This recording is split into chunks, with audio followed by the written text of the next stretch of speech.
Now let's consider resistors whose values can be adjusted or varied. When you want to adjust the light in a room or the volume on a stereo, you normally adjust a variable resistor.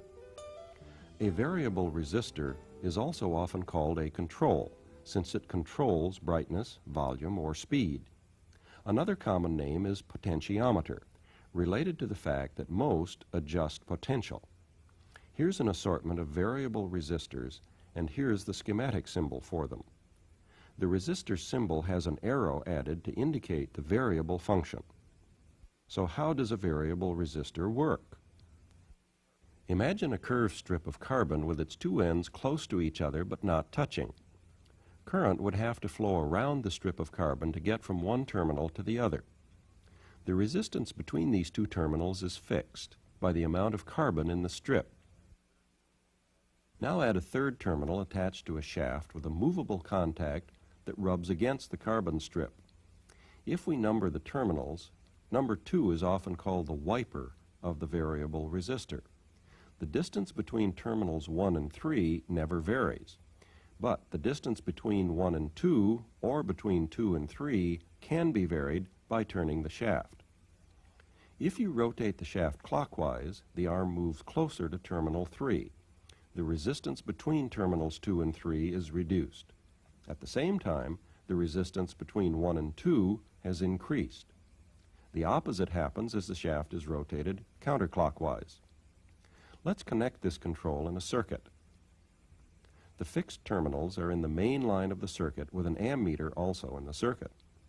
We'll connect a voltmeter to the wiper and one to the fixed terminal. As you can see, rotating the shaft has no effect on the current flowing in the circuit, but the voltmeter shows that the voltage changes with the rotation. This type of variable resistor is known as a potentiometer, or pot, because it adjusts or divides the potential, the voltage, in a circuit. Such a circuit is often called a voltage divider and will be covered in more depth in a later lesson. A typical application is the volume control on a stereo. The pot varies the sound voltage to be amplified and sent to the speakers.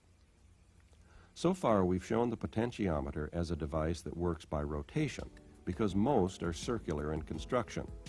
Keep in mind, though, that variable resistors can also be constructed as a straight strip, with a slider moving back and forth as the variable contact.